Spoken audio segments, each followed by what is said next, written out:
Hi, and welcome to another episode of Fly to Freedom.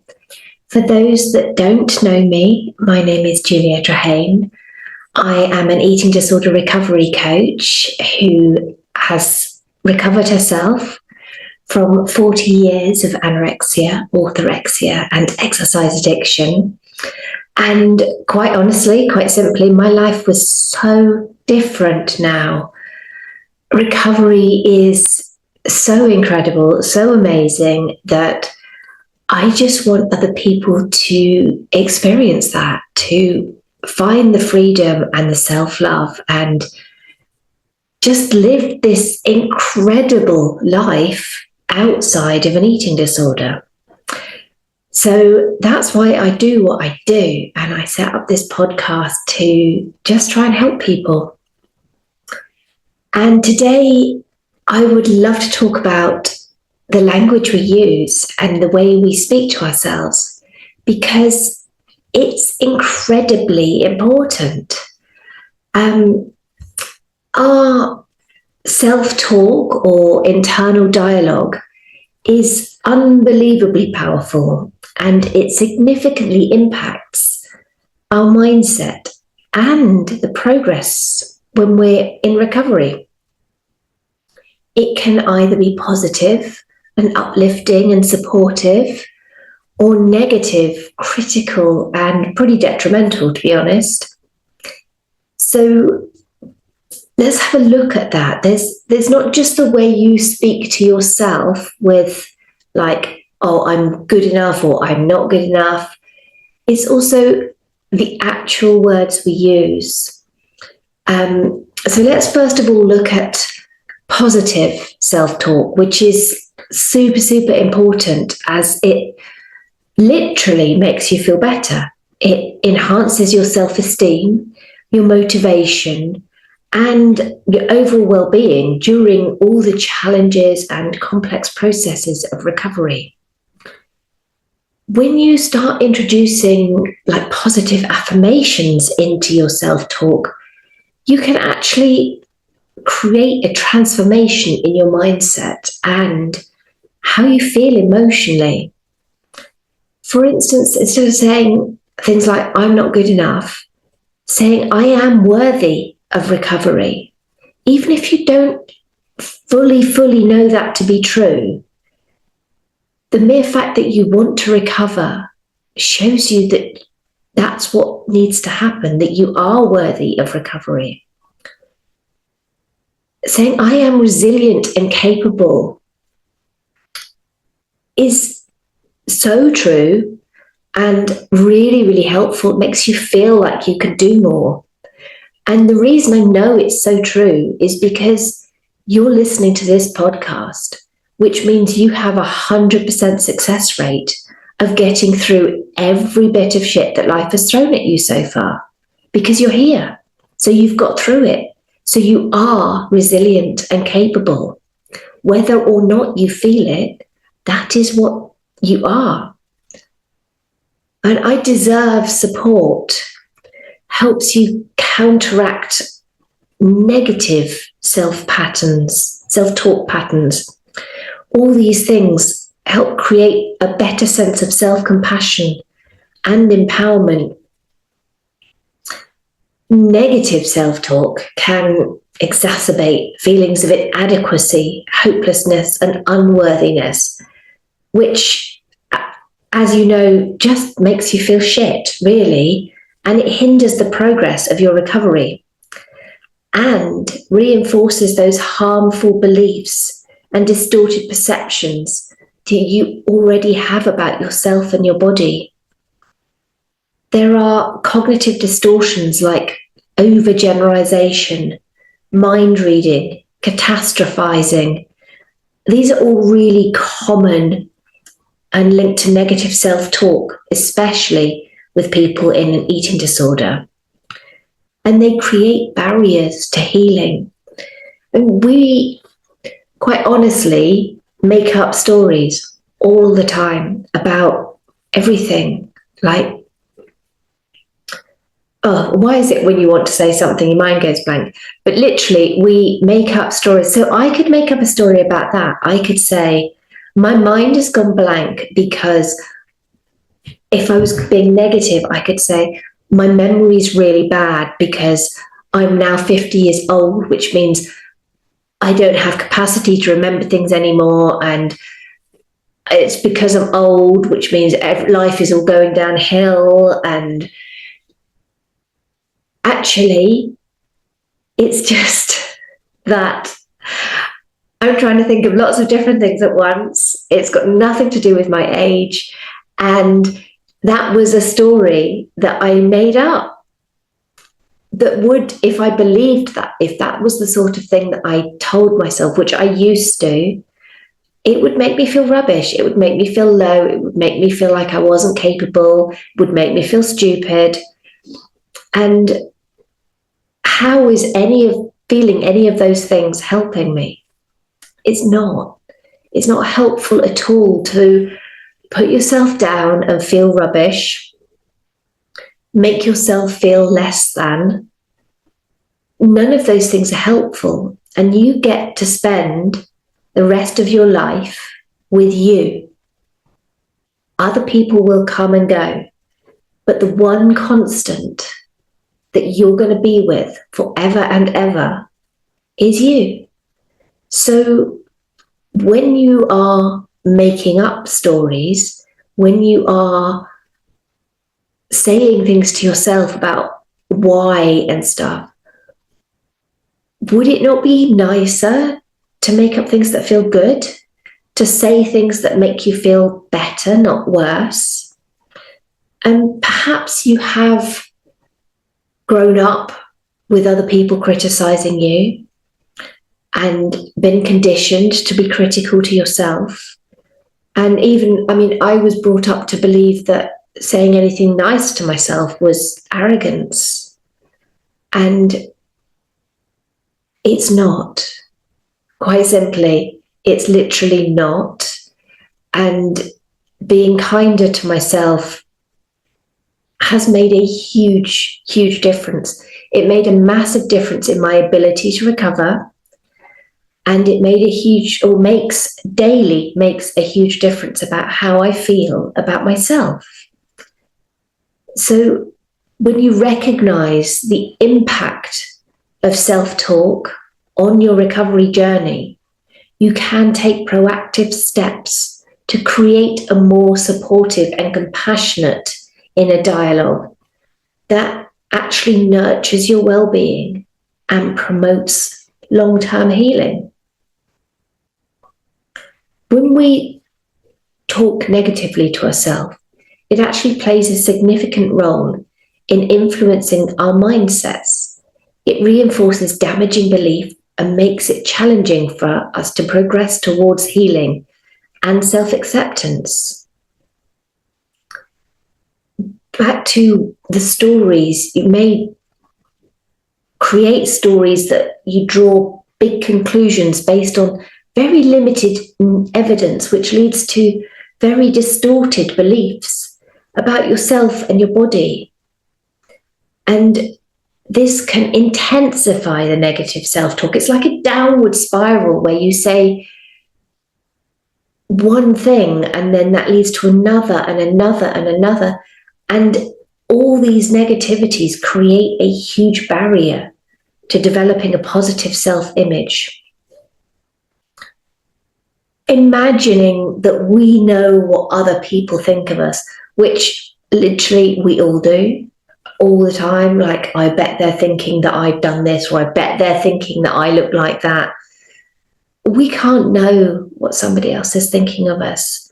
And every time we tell ourselves something negative that we think they think, we're just making ourselves feel bad because we cannot know what they think. We are assuming without any evidence.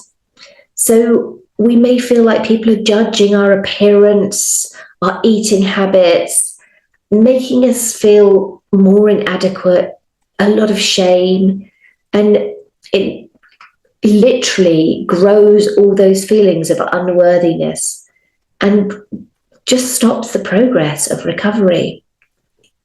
It's 10 times harder to recover if you are your own worst enemy, if you are being mean to yourself, telling yourself that other people think you're rubbish.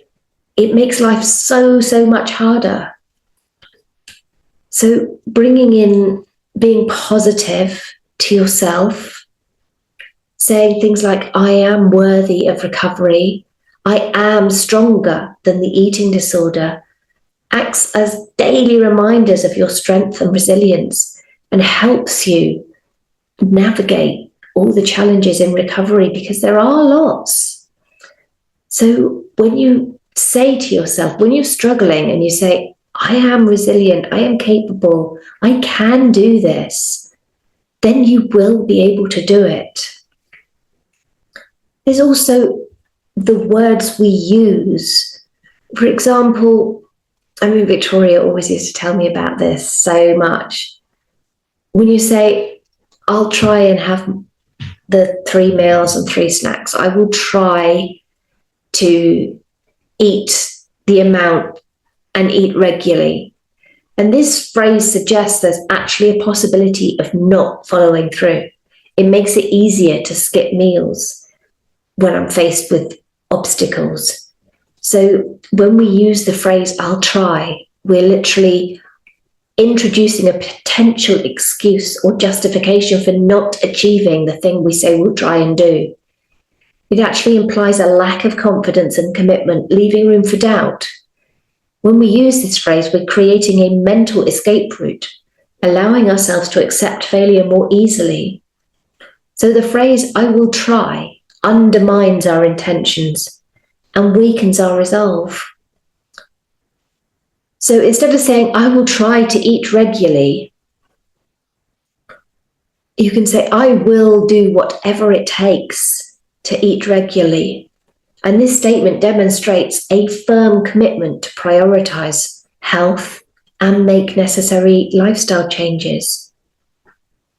If you say, I'll try to finish that project on time, that's implying uncertainty and giving you an excuse if you don't meet the deadline. But in contrast, if you say, I will do, this embodies a much stronger sense of determination and commitment.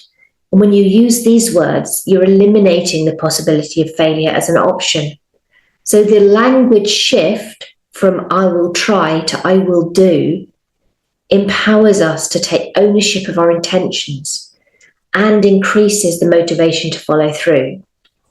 The phrase I will do instills confidence and creates a mindset focused on success. So using positive language further enhances our intentions and increases our chances of recovering. Positive language not only influences our mindset, but actually affects how others perceive us as well. When we express our intentions positively, we inspire confidence in ourselves and gain the support and trust of others around us. So another one that I think everybody says way more than they can ever imagine is I can't. And instead of saying I can't, replace it with I can find a way. This simple shift in language opens your mind to the possibility and encourages problem solving rather than dwelling on a limitation. So when you say, I can't solve this problem, it can be, I can find a solution by looking at it from a different perspective. I can't meet this deadline becomes, I can find ways to manage my time more effectively, and then I'll meet the deadline. When you are saying things like, I'm not good at that, you're embracing optimism, changing things, negative statements like, I'm not good at this, with something like, I'm improving every day, creates an optimistic mindset and a belief in our abilities and increase in our motivation to succeed. So instead of saying, I hate myself, you could say, I am learning to love myself. I can't like myself. I am learning to be my own friend. I can't solve this problem. I can find a solution. Actually, I just did that one. Sorry. I'm not good at public speaking becomes I'm improving my public speaking with each opportunity. I'm not creative becomes I'm constantly exploring new ways to express my creativity. So when we speak, especially when we're trying to recover and trying to face difficulties and struggles and fears, using empowering words that inspire action, such as I choose, I will, I am capable, reinforce our intentions, boost our confidence, and help us to use proactive behavior. For example, I have to do exercise becomes I choose to prioritize my health. I should start doing that becomes I will start working on that project immediately. So the words we use have a really quite a profound effect on our intentions and our actions. And when we start being more mindful of our language choices, we can actually empower ourselves so much more to set clear intentions and increase our chances of success. Changing things from I will try to I will do is actually making a commitment to ourselves, to action, and to a mindset focused on that achievement. I've got some more examples that I'll read you of ways of changing things like, I hate my body. We could change to, I am learning to appreciate and respect my body for all that she does for me. I can't control my cravings. I'm exploring strategies to manage my eating and listen to my body and make nourishing choices. I'm a failure for giving in to my urges. I acknowledge that recovery is a journey and I'm learning from my experiences. I need to be perfect. I embrace imperfection as a beautiful part of being human and allow myself to learn and grow. I will never overcome this. I am committed to my recovery journey and I believe in my ability to heal and thrive. I'm not good enough. I am good enough just as I am, and I am deserving of love, respect, and self-care. I should look like that person. I can celebrate my unique body and focus on nourishing it rather than comparing it to other people. I am a burden to others. I am deserving of support and I allow myself to lean on people during challenging times. So we need to do everything we can, to take every small action we can to help on this really difficult journey. And if you don't feel good enough, it doesn't mean you're not good enough. It means that your conditioning, your life you've led so far, your childhood, things have happened that have made you feel not good enough. And whilst that's not your fault, because it's not your fault, it's never your fault. The conditioning, the beliefs we get as children that we live our lives by, it's not your fault, but it is now your responsibility to do something about it. And when you want to change how you feel about yourself, I invite you to grab a journal, grab some pen and paper, and write down how you want to feel about yourself, how you want to speak to yourself. and how you want to show up in this world. And then start acting and using the language of what you want, who you want to be. So nobody wants to feel not good enough. Everybody wants to feel good enough. So instead of telling yourself you're not good enough, when you tell yourself you are, because everybody is, you only have to be a human being to be good enough.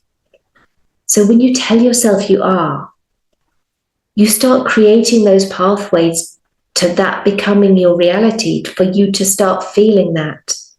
Because our thoughts create our beliefs. Our thoughts create our feelings, and our feelings create our beliefs.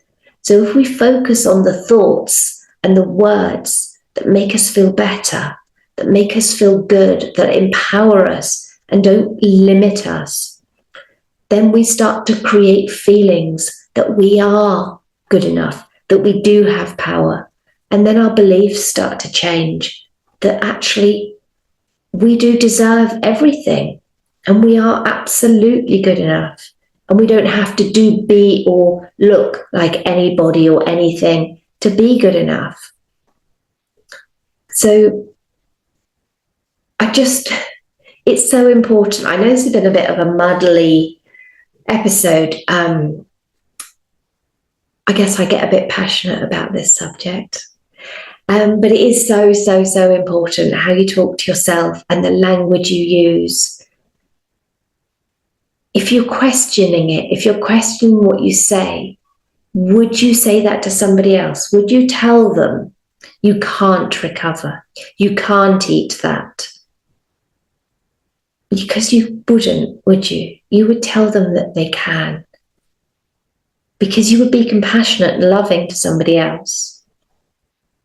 And as you want to feel like you can, I think it's time to start telling yourself that you can.